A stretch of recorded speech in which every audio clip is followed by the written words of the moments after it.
안녕하세요. 플레이야입니다.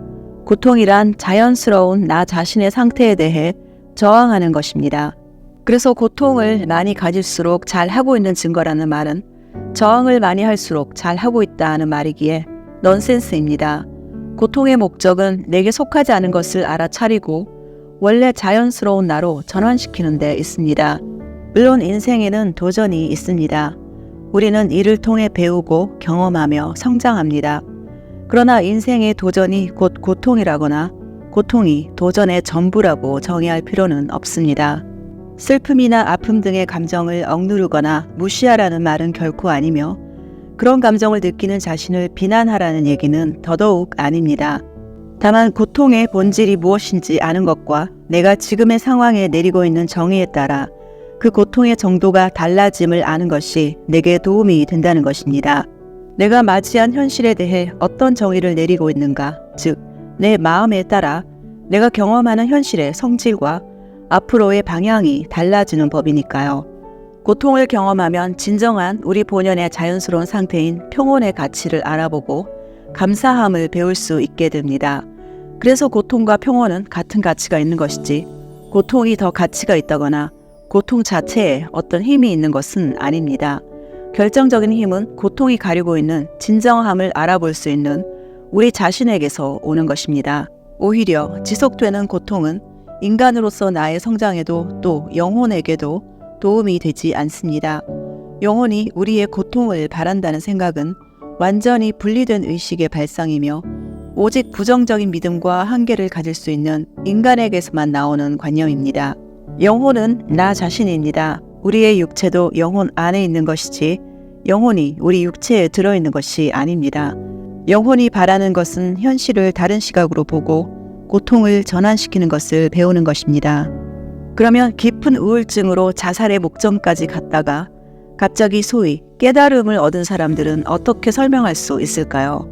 그들에겐 과연 고통이 깨달음을 가져다 준 것일까요? 우울증은 가장 깊은 무력감을 느끼게 합니다. 이런 우울증을 느끼는 사람들은 평소에 자기를 부정하고 가치를 인정하지 않는 부정적인 믿음 체계가 있을 수 있습니다. 자기 사랑이 결여되어 있거나 사실이 아닌 것을 사실이라 믿고 있는 어떤 부정적인 믿음 체계가 반드시 있게 마련입니다. 나는 사랑받을 가치가 없다는 믿음은 바윗돌처럼 점점 더 커져 나를 칠흑 같은 어둠의 심연으로 바닥까지 가라앉게 만듭니다. 더 이상 내려갈 바닥이 없을 만큼 가라앉았다 생각하는 순간 어떤 이들은 너무도 고통스러워 스스로 목숨을 끊기도 하고 어떤 이들에게는 이 바닥에 금이 가면서 빛이 보이기 시작합니다. 나는 존재할 가치도 없다라는 극단적인 절망적인 믿음에서 희미하게 내가 존재할 가치가 없는데 존재한다는 것은 그래도 내가 가치가 있기 때문이 아닐까라는 의심이 들기 시작하는 것입니다. 이것은 늘 우리에게 조건 없는 사랑의 메시지를 보내주는 상위자의 빛을 보는 순간입니다.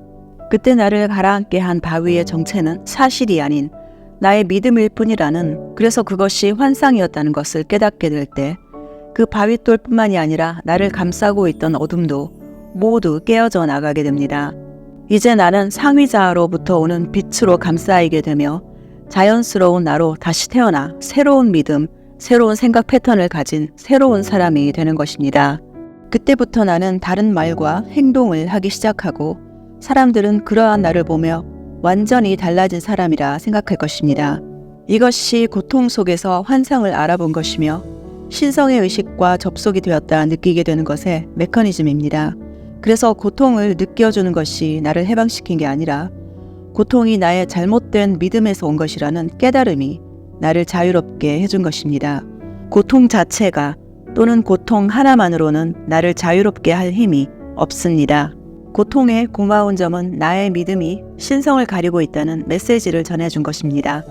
그래서 고통을 원망할 이유도 추앙할 필요도 없는 것입니다.